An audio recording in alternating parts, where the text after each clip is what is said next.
Okay, everybody. So for this week, I was going to mention a little bit more about myself and why I wanted to do this channel. The reason I want to do it is because I don't think enough people realize what's really going on with the food system. I did mention before, I'm a truck driver, so I listen to a lot of podcasts. Some of the best ones I've listened to is the Model Health Show from Sean Stevenson in the States. Another one I listen to is The Doctor's Kitchen. He's from the UK. And another one I listened to a lot was Feel Better, Live Good or something like that. I'll have to look at the title again. But unless you're looking for stuff like that, you're not going to find it. And I'm hoping what this will do is spread the message of what's going on. Because, like I said last week, I I really don't get sick. I get a little very mild cold in the spring and in the fall, maybe sometimes. During COVID, I never got sick anything. I never even got a sniffle or anything. So, um, but besides that, like what I was mentioning about the children and stuff like that, your kids, you making them sick. Um, it's mostly because of the government, but it's you feed your kids the food. If you're going to McDonald's, um, if you're going to Burger King, if you're buying prepackaged stuff, if you're buying sugar, um, sports drinks, stuff like that, even as they're teenagers, um, basically you're putting them in the hospital. Sooner or later, um, they're going to get chronic disease somehow. With a lot of the podcasts that like I said, I listen to, it's all cutting edge stuff. They have the world leaders on all this different kind of things. So if you're feeding your kids box cereal, most of it is all garbage. It literally is garbage. If you're buying processed foods in the grocery store, even not counting the Burger Kings and the McDonald's and stuff like that, where you get it all the time, that is really bad. The ultra processed foods in this world are insane. And as a truck driver, even when I was younger, this is part that I can prove. I can't prove it because I'm just telling you, but like I said, I live in Canada, but I used to drive into the States all the time. I used to live in Ontario, and we'd come out to Calgary or out to the West Coast in BC, unload and go down to California and certain other states, and we pick up products. And how I really got into how I know they lie is because I'd pick stuff up in California or Texas, and it would be marked "Made in Canada" on the packaging. Huh. It wasn't made in Canada. Obviously, I'm picking it up and bringing it back there, right? So they can lie to you. I don't know how they get away with it. Well, I do have an idea because they're such big companies. They pay the FDA and stuff like that to lie and just let stuff go. Like I said, the drug companies are so huge. They pay billions of dollars a year in fines and stuff. The one fella I listened to from a podcast, he was diagnosed with a really bad condition when he was younger, and he didn't have a choice. He didn't even know about healthy foods just because of where he lived. He lived in the food desert. He didn't even know there was such thing as salads and stuff like that. And I grew up completely the opposite. Like I said, I grew up in the country. We had gardens. We had a whole bunch of stuff. If you can look over my shoulder, like this is just some of the stuff that we have, and it's just edible flowers mostly and herbs. It's not really vegetables because we can go buy vegetables. Um, my wife has an organic microgreen business, and more now. Um, we do sell a lot of microgreens, but a lot of it is flowers. The chefs know, and the fancier restaurants know that it's not good to be eating certain things. So one of the companies we supply for, they fly tuna, fresh tuna on ice from Japan or wherever it comes from. I can't remember where it's actually coming from, but it's caught fresh, packaged right for them, put on a plane, and flown over here. I mean, it's a really expensive place to go eat, but it's good. It's healthy. It's tasty. Um, let's see. You look at the back of your packages for food that you're buying for your children.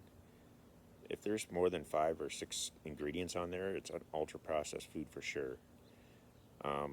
If you're cooking with vegetable oil or grapeseed oils of pretty much any kind, from what I've heard on the different podcasts, they are literally so disgusting when they're making them that they have to put different chemicals and bleaches and deodorizers in them, because if they were to package it and sell it to you like that, you just would open it and just throw it away. It's so bad.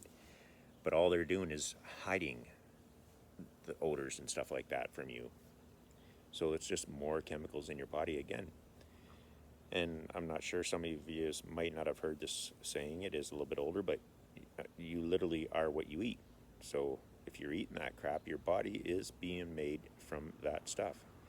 It goes in, gets processed through your body, and your body is made from that stuff. So if you're eating McDonald's all the time, you're eating Big Macs, you're a Big Mac. That's what you are. And you're going to have chronic diseases. As children, it's hard because you're supposed to be taking care of them, and you think you are. Some of you know you can't, or not that you can't, but same point as this other fella that lived in the food desert. You just don't know any better.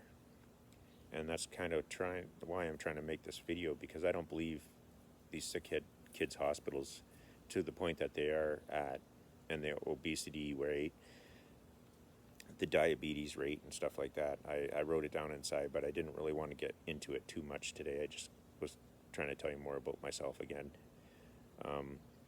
But the show's not about me. It's trying to get the information out there about how bad the foods are. So if you can't afford organic, at least buy vegetables and stuff, meats. Try to look for the less for meats and stuff without the antibiotics and stuff like that. They do cost more, I understand that, but again, it's your health, it's your kids' health. I'm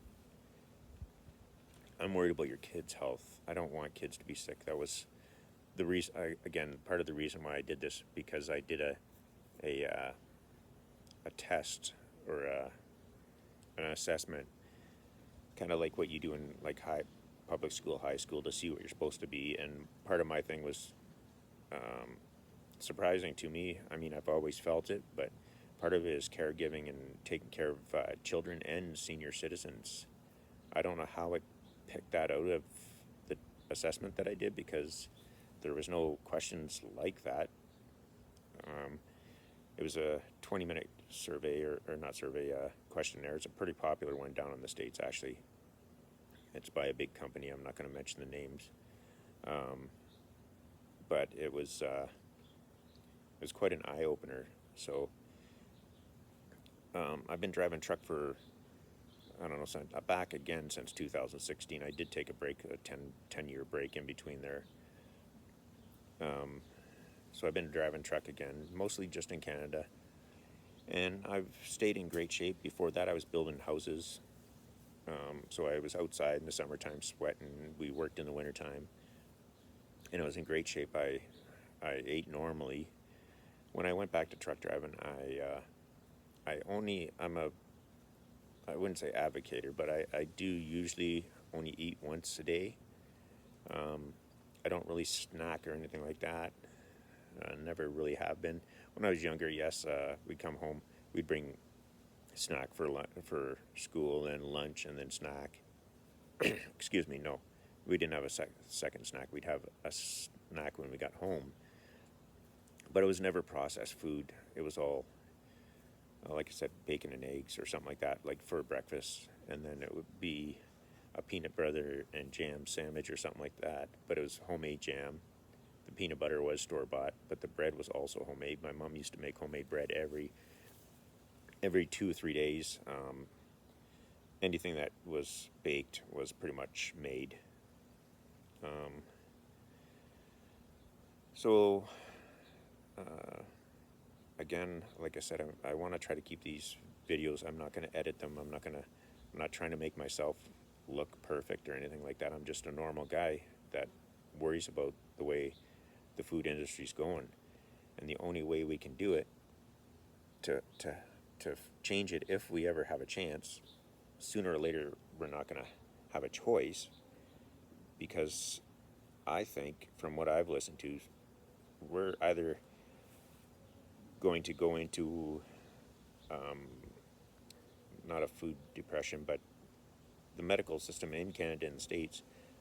I did do a little bit of research yesterday. Sorry, I'm all over the place, but I just think of things as I'm going. I tried to do a little bit of research, and I was actually surprised, because I used to drive in the States, and I saw how many people were overweight down there. And when I looked at the statistics yesterday, Canada is actually higher from what I saw, from what I could see. There was more Canadians the higher rate for kids' obesity was higher in Canada than the States, which surprised me, because when I was growing up, when I was a kid, there used to be some American kids come up from Texas, and I mean they were 300-400 pound kids. I mean they were big boys too, but they were like way big. Their parents were way overweight, and it really surprised me. But what I think is going to happen is, with the amount of money that's spent on healthcare for these chronic diseases and stuff that are pretty much preventable, most of them, they're not. Most of them aren't inherited. You might have the gene, but you can change that gene. From all the podcasts I've listened to from all these experts, you don't have to be having the same disease as them if you follow proper eating and don't be drinking energy crap drinks and sugared Kool-Aids and sugared cereals. It's all made out of sugar. Most of the cereals are made out of corn. Then you add in corn syrup and whatever other chemicals they put in them. Like I said before, there's so many chemicals. It's just it's crazy.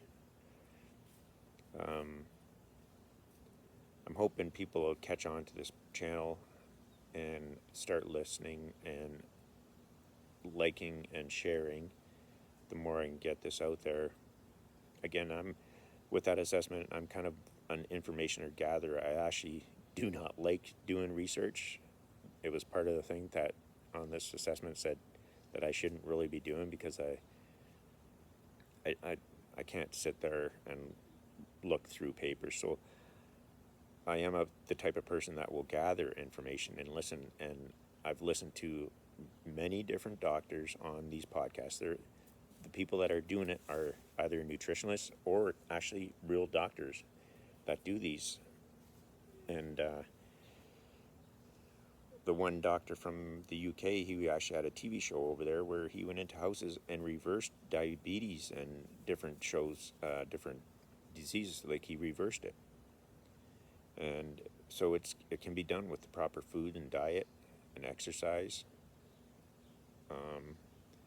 So yeah, if you like this information or want to hear more, if you have questions, put it in the comments, or you can email my email at kidshealthtruth@gmail.com. And if I get any messages, I will look up what I can find for the research on certain things. Again, just keep your kids out of fast food crap, garbage. To me, it's literally garbage. I mean, your body can handle a little bit, but when you're doing it every day or every other day, and it tricks you into eating more, like when they say on the chips, on the TV ads that, oh, bet you can't eat just one. It's not because they think you don't have the willpower. They literally know you can't, because they put the chemicals in there to make you eat them more. and it's all empty calories. You're eating thousands of calories that are useless and garbage and just literally turning into fat. And stuff like that. To prove, well, again, it's not proof. I can't prove this, but another one of the, I think it was a YouTube show I actually watched. It was a documentary on the oldest people in the world, the centuries, or whatever it's called, the oldest 5 groups. One was in Japan. It was one of the oldest, some of the oldest people in the world. And by the time he finished doing the documentary, the American culture had moved in there, or Western culture had moved in there, McDonald's and all that stuff. And the obesity rates have shot up, the diabetes has shot up. So it's your food. It literally is. Like, there's all these podcasts, a lot of these guys, they don't say what I'm saying, but I'm telling you, I'm saying it because I'm not worried about getting super popular or making millions of dollars on these videos. I'm trying to get the truth out. So I'm not worried if they cancel me. If they cancel me, they cancel me. So I'm not really worried about that. So I'll say it. It's your food. It's the government letting these farmers not. It's not the farmers' fault, because everybody's trying to make a living and everybody has to compete. So they have to spray these chemicals on their food, or they're not going to compete with the other farmers that are doing it. But it is switching around. The organic farmers, there's a bunch of them that are doing regenerative farming in the States. There's some up here in Canada. There's some in Alberta, just outside of Calgary, or where I live. So they are learning, and they are going back to the old ways of free range cows, chickens, all that stuff, and then doing it a certain way where they let them on there. They pick the crops. They let the animals on there, the bigger ones first, the next smaller ones, then the smallest ones, and their eggs are better. They make more money because they are doing it all on the same land, and they're not spending thousands of dollars, or hundreds, for the really big farms, hundreds of thousands of dollars to spray chemicals on their stuff. The thing I don't like is, you probably, maybe you haven't, but if you've watched some of the documentaries of how these big companies have done it, Monsanto and stuff like that, like they had lawsuits from, I forget the documentary, it was about corn, I believe, where one farmer kept all his old seeds and was still growing his old seeds, and he keeps them from every year from different crops. And because there was a Monsanto farmer 2 or 3 doors down or something like that, it flew onto his property and pollinated his seeds and stuff like that. He got sued from Monsanto. I do believe he didn't lose the lawsuit, but he never got it out, and I can't remember the whole thing, but these big companies, they just control everything, and the only way is to stand up and for everybody to say, no, we're not going to put up with that. That's about the only way we can beat it, and it might even be hard just to do that. Like one of the podcasts I listened to, I think it was just last week, there's like 10 different kinds of wheat that are grown around the world, and there's a vault in Antarctica, I believe it is. They call it a doomsday vault in case of whatever happens, ice age, or nuclear war or whatever. There's actually, the United States government went around to the world and collected over 200,000 different types of grains and wheats, but the farmers around the world are only allowed to grow 10 because they just went in there and they started doing their modifications, GMOs to the wheats and stuff like that, to make them grow faster. And if you wanted to be one of the farmers that did decide to try to keep growing the original wheats, you'd be out of business right away, because you would not be able to compete with the guys that would grow the wheat in half the time, and it wouldn't have to grow as long. It would grow big. It would grow more yield. But look at what happened. The big dust bowl of, I can't remember what year it was, the big dust storms in the States. It's just ridiculous. Even up here in Canada, you drive around, you see some of these farms, and it's like, man, that's not even, it's dirt. It's garbage. You can't grow in that without chemicals. I planted All my beds are completely organic. There's no fertilizer on there, just water once in a while, and that's it. And see, you can see I don't cut the grass around. We just rip it out or rip it down and pack it down and walk around it. Like, that's all we need. That's it. And there's water right there. I just started last night once in a while. I try to save as much rainwater. I've got a couple of these around the house, and stuff goes like crazy there. But I do have a garden out front where I didn't do it, and I've got 4 of them bigger bins than that of worms downstairs. All my kitchen scraps go into, or our kitchen scraps, my family's kitchen scraps go into, and I use that in the fall. I put it out and put it into the ground. I covered it all up with straw and watered it really good, let it get into the ground. And the part of the garden that I did it out front last year, it was pretty much, they call it loam, but it was pretty much like sand. You pour the water on it and it would just keep running off. Now it just soaks right in. And then I had planted some stuff alongside of our house back over there on the front, just because we had so much stuff. Like I said, my wife grows organic flowers and stuff like that, and she likes to buy new varieties in the spring, and she always buys way too many. So I planted 4 of them over on the side of the house, and I planted some other small border stuff that should grow almost anywhere. And I water it and stuff like that.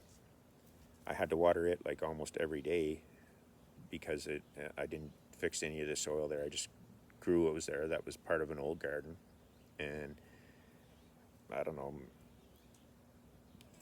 45 to 50% of the smaller border stuff that should grow anywhere all died, and a bunch of the other stuff, the bigger stuff, all died.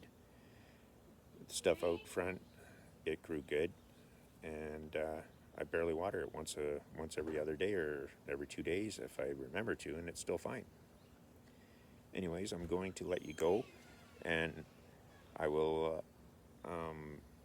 do another update next week and see where we're at. If I get any comments, that people that want information, I will look into finding it out for you. All right, everybody, please like, subscribe, share, and pass this video along. Thank you. Again, the YouTube is Kids Health Truth.